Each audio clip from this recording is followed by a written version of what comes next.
Hey there. Welcome to the first of two videos where we're going to chat about the power of story. Here's why I want to talk about it. First, in today's video, I want to share the power of owning your story and then telling your story. This is something that has helped me in life, both as receiving other people's stories and sharing my own. And I know it can help you. And then in the second video, we're going to talk about the power of the stories that we tell ourselves. That is quite an interesting aspect to story. So we're just going to jump in. Story is powerful because we're wired for it, right? Both oral and written traditions are all about sharing stories, passing those from one person to another. And when we own our stories and share our stories with others, it's incredibly brave. Because for almost all of us, anyone I know, our stories aren't just all pretty and packaged with a bow. They are full of challenging bits, amazing bits, parts about ourselves we love, parts about ourselves we don't like very much, we might even hate at times. The way that we've treated ourselves, the way we've treated others, what we've experienced. Our stories are all of that. And owning our stories is incredibly brave. That's something I learned from Brené Brown and her work. And it's also incredibly powerful because by me sharing my story with you, I receive healing in sharing a story. And hopefully you receive encouragement. You learn that you're not alone. Perhaps you receive inspiration around something that you want to find out more about, or maybe you want that too. And often in my work as a coach, I work with perfectionists and people pleasers who are just ready to let go of the power of those characteristics in their lives. They're looking to write new pieces into their story, pieces of ease, of more energy, of saying yes to what they really want to be saying yes to, of letting go of fear of failing or fear of feeling uncomfortable, things like that. So I want to share my story here so that you can get to know me, but also maybe something resonates and you know you're not alone and that you can make shifts in your life. So I'm just going to jump in. Perfectionism and people-pleasing are a huge theme in my story. They were present for me as a kid. I look back and I see them. They really got accentuated as a young adult. Often in my home environment, I was the peacemaker. I felt like the glue kind of keeping everything together. So I tried very hard to not ruffle feathers and to please my mom and dad. And genuinely, I loved them and was happy to make them happy too. But there's a difference between people-pleasing and being genuine sometimes. Perfectionism came in academically for me.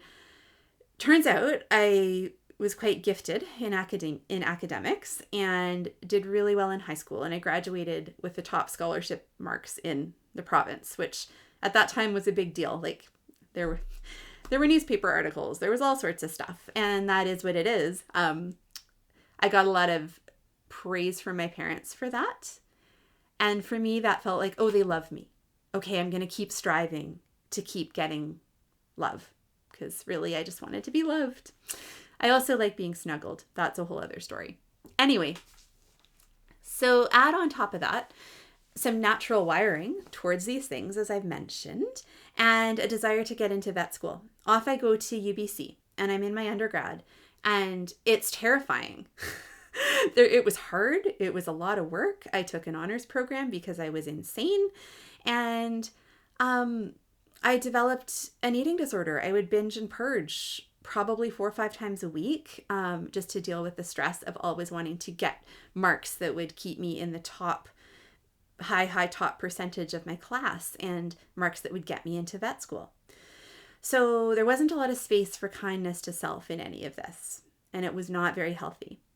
I get into vet school. Awesome. That took the academic stress away for me.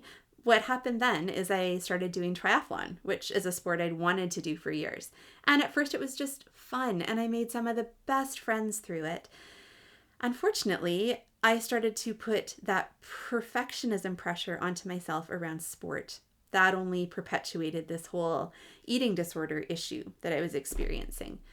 And then we fast forward again, I'm working as a vet. It's a stressful environment.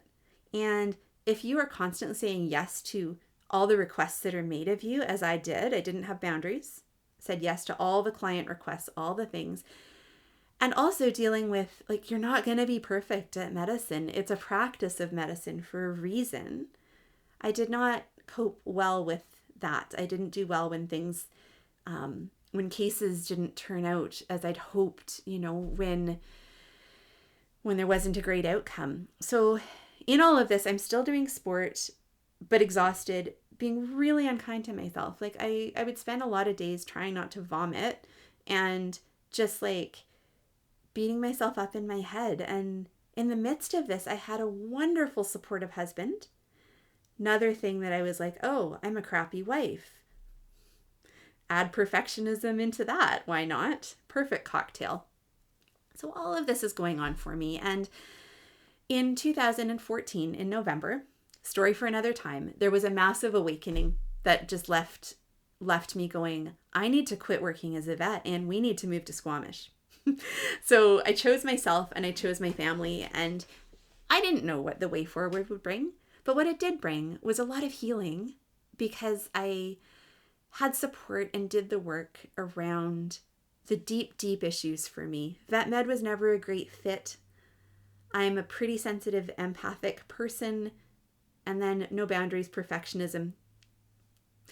Didn't love medicine as well. So the actual practice wasn't a great fit for me. But underlying it was this perfectionistic, people-pleasing behavior. And it wasn't until I addressed that, really starting 2015 onwards, that I saw shifts in my life, that I could love the challenging parts of myself and my story.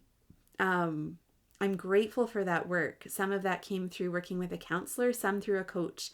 What I do know is change is possible. And I hope by sharing just a little bit of my story, I've inspired you. I've made you feel not alone if you're struggling. I am happy to have conversation around this. Always, you can connect with me through my website, drheatherkennedy.ca, and stay tuned for the next episode of Story and the Power of It.